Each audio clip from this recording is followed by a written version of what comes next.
अगले दिन सुहानी और निशा तैयार होकर एक साथ ही कॉलेज के लिए निकलते हैं। जब वो दोनों हॉस्टल से बाहर निकल रहे थे, तभी रिसेप्शन के पास से गुजरते हुए सुहानी और निशा को कुछ सुनाई देता है। वहां खड़ी एक लड़की कहती है, कल पुराने रोड पर फिर से एक मर्डर हुआ है। आज सुबह वहां एक और लाश मिली है।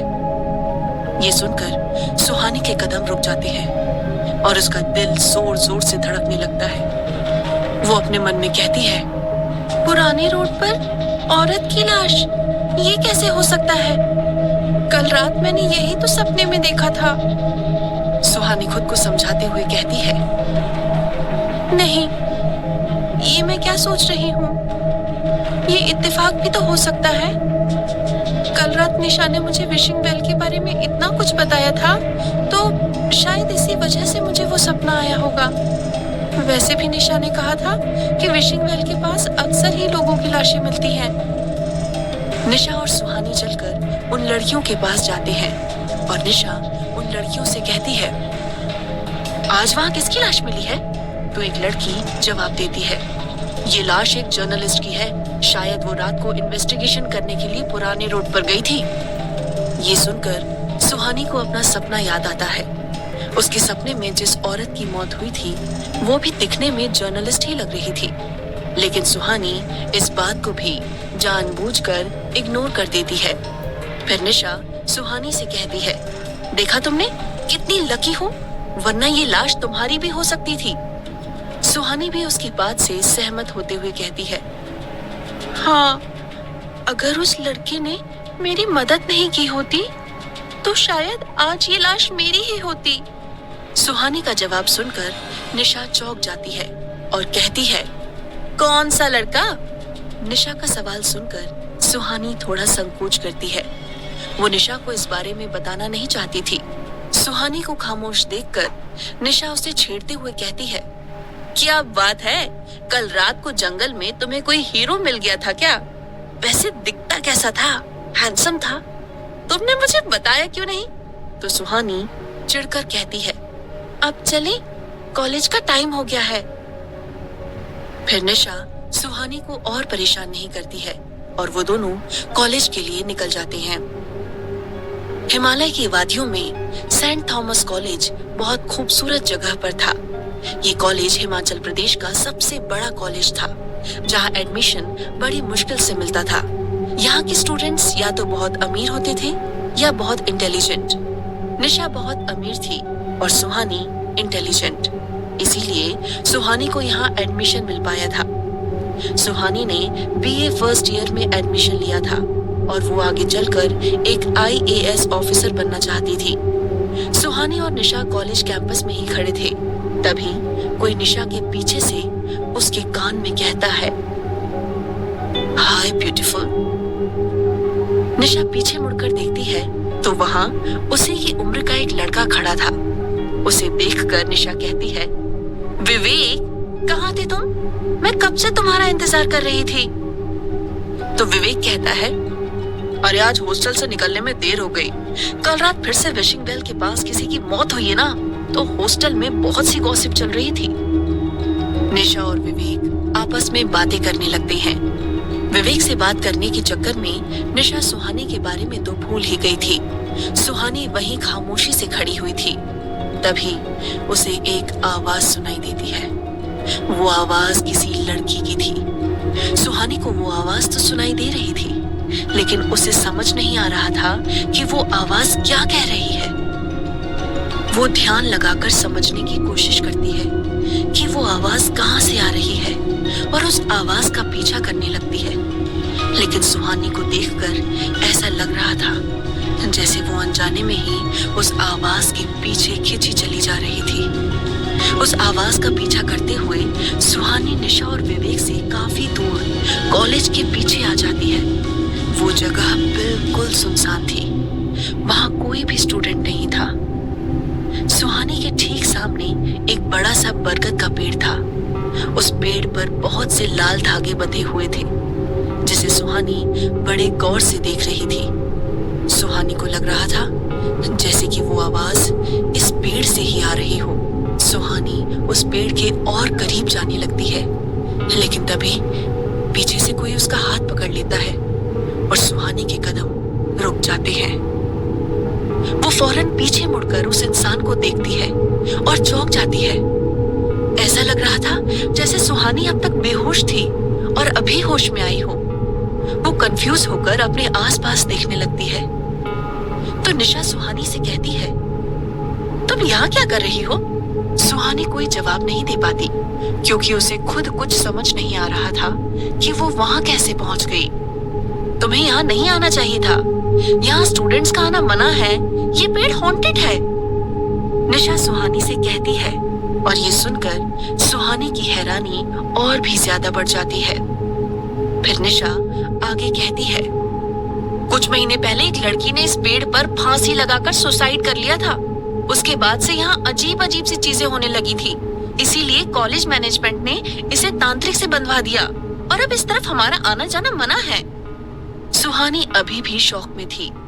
वो समझने की कोशिश कर रही थी कि अभी अभी उसके साथ क्या हुआ और वो किसकी आवाज सुन रही थी।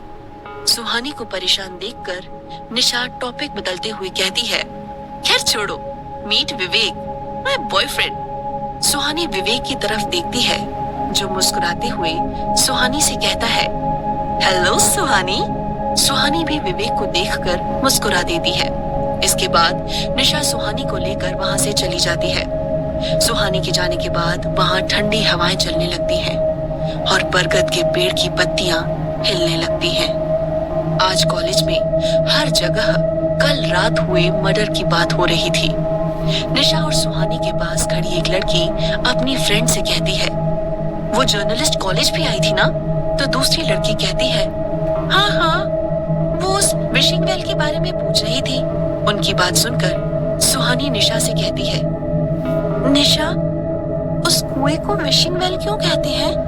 निशा कुछ कहने ही वाली होती है कि तभी विवेक बीच में ही बोल पड़ता है, तुम्हें नहीं पता? चलो मैं बताता हूँ। यहाँ के लोग मानते हैं कि उस कुएं से जो भी मांगा जाए वो मिल जाता है, इसलिए यहाँ के लोग उसे विशिंग वेल कहते हैं। फिर निशा विवेक की बात को पूरी करती है, मिल तो जाता है लेकिन उसके बदले तुमसे कुछ ऐसी चीज छीन ली जाती है जो तुम्हें बहुत प्यारी हो। कहते हैं कि वहाँ सालों से एक आत्मा रहती है जो लोगों की विश पूरी करती है। कुछ सोचते हुए निशा आगे कहती है, पता नहीं वहाँ विश पूरी होती है या नहीं, लेकिन वहाँ कोई नहीं जाता। कम से कम शिमला के लोग तो बिल्कुल नहीं जाते। सुहानी को ये कहानी काफी दिलचस्प लग रही थी। वो इस बारे में और भी जानना चाहती थी, लेकिन निशा उसे क्लास में चलने के लिए कहती है। तो सुहानी, निशा और विवेक एक साथ क्लास की तरफ बढ़ जाते हैं। तभी एक BMW कार कॉलेज कैंपस में आकर रुकती है। उस कार के वहां आते ही कॉलेज कैंपस में बिल्कुल खामोशी छा जाती है। निशा और विवेक भी अपनी जगह पर रुक जाते हैं। अब वहां हर किसी की नजर उस कार पर ही थी। जब कार का दरवाजा खुलता है तो उसके अंदर से एक बहुत खूबसूरत औरत बाहर आती है। उस औरत की उम्र लगभग 30 साल लग रही थी। वो दिखने में इतनी खूबसूरत थी कि लड़के ही नहीं बल्कि लड़कियां भी उसे देखती रह जाती थी। वो औरत कार से उतरकर कॉलेज के अंदर जाती है। चलते हुए वो औरत सुहानी के पास से गुजरती है तो वो सुहानी को एक नजर देखकर आगे बढ़ जाती है। उस औरत को देखकर सुहानी को अजीब सी बेचैनी हो रही थी।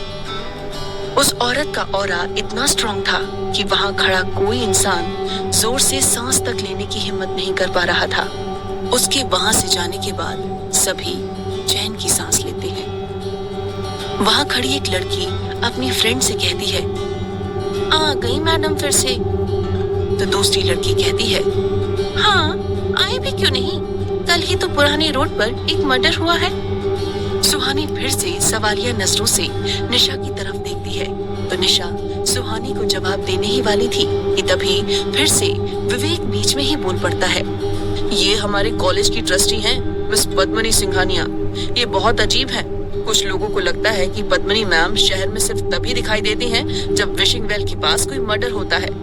लेकिन सुहानी के फिर कुछ कहने से पहले ही निशा उसे और विवेक को क्लास के अंदर ले जाती है। शाम का वक्त था और क्लासेस खत्म हो चुकी थी। निशा और सुहानी पैदल हॉस्टल की तरफ जा रहे थे। तभी रास्ते में उनके सामने एक कार आकर रुकती है। ये देखकर निशा और सुहानी चौंक जाते हैं। हैरानी की बात ये थी कि वो कार पद्मिनी सिंघानिया की थी। पद्मिनी कार से बाहर आती है और सुहानी की तरफ बढ़ने लगती है। उसके करीब आने पर सुहानी को फिर से वही बेचैनी महसूस होने लगती है। सुहानी के करीब आकर पद्मिनी उसकी आंखों में देखते हुए कहती है, बेवजह अनजान चीजों को नहीं छेड़ना चाहिए। कभी कभी इसकी बहुत बड़ी कीमत चुकानी पड़ती है। सुहानी करीब से पद्मिनी की आंखों में देख रही थी। पद्मिनी की काली गहरी आंखों को देखकर सुहानी की घबराहट बढ़ती जा रही थी। निशा भी वहां खामोशी से खड़ी हुई थी। पद्मिनी तो निशा को देखती भी नहीं और वापस अपनी कार में बैठकर वहां से चली जाती है। पद्मिनी के जाने के बाद निशा कहती है, ये अभी अभी क्या बकवास करके गई? पद्मिनी की जाती हुई कार को देखकर सुहानी कहती है, वही तो मैं भी सोच रही हूँ। रात के 3 बज रहे थे। शहर में हर तरफ खामोशी थी। अंधेरी रात में पेड़ के पत्तों की सरसराहट साफ सुनाई दे रही थी। उसी बीच पुराने रोड में एक लड़का बड़ी तेजी से चल रहा था। उस लड़के ने ब्लैक लेदर जैकेट और ब्लैक जीन्स पहना हुआ था। उसका चेहरा बिल्कुल शांत था, लेकिन उसकी आंखें कुछ और ही कह रही थी। उसकी आंखों में गुस्सा साफ दिखाई दे रहा था। वो इसी तरह आगे बढ़ रहा था। तभी उसके पीछे से गुस्से से भरी एक भयानक आवाज सुनाई देती है, क्यों बचाया उसे? वो आवाज सुनकर उस लड़के की आंखें और भी गहरी हो जाती है और वो पीछे मुड़ता है तो उसके सामने अब वही साया था जिसने कल रात को सुहानी को मारने की कोशिश की थी। और ये वही लड़का था जिसने सुहानी को उस साए से बचाया था। वो लड़का गुस्से से अपने दांत पीसते हुए कहता है, बंद करो मासूम लोगों की जान लेना। तो वो साया आगे बढ़कर उस लड़के के करीब आता है और उसके चारों तरफ चक्कर लगाते हुए कहता है, तुम अच्छी तरह से जानते हो ये मौतें कभी नहीं रुकेंगी। वो लड़का गुस्से में साए को घूरता है और फिर वहां से चला जाता है। उस लड़के के जाने के बाद उस परछाई से आवाज आती है, कौन है वो लड़की जिसे बचाने के लिए कल तुम मेरे खिलाफ चले गए? तुम कितनी भी कोशिश कर लो, अब वो मेरी नजर में आ गई है। तुम कब तक उसे बचा पाओगे? दूसरी तरफ निशा और सुहानी अपने रूम में सो रही थी। रूम में एक डिम लाइट जल रही थी, इसलिए वहां हल्की रोशनी थी। तभी सुहानी के कानों में एक लड़की की आवाज सुनाई देती है, कोई मेरी मदद करो, मेरी बात सुनो, मुझे यहाँ से निकालो। उस आवाज में बहुत दर्द था। ऐसा लग रहा था मानो वो आवाज किसी से मदद मांग रही हो। वो आवाज सुनकर सुहानी की नींद खुल जाती है। वो फौरन उठकर बैठ जाती है और अपने आसपास देखने लगती है, लेकिन उस रूम में कोई नहीं था। ये देखकर सुहानी खुद से कहती है, वो आवाज, क्या मैं फिर से सपना देख रही थी? कुछ देर इस बारे में सोचने के बाद सुहानी इस बात को इग्नोर कर देती है और साइड टेबल से एक बोतल उठाकर पानी पीने लगती है। रूम के अंदर बिल्कुल खामोशी थी। निशा भी गहरी नींद में सो रही थी।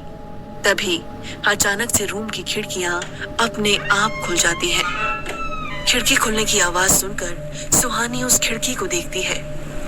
बाहर तेज हवा चल रही थी, जिस वजह से खिड़की खुल गई थी और हवा से आगे पीछे हो रही थी।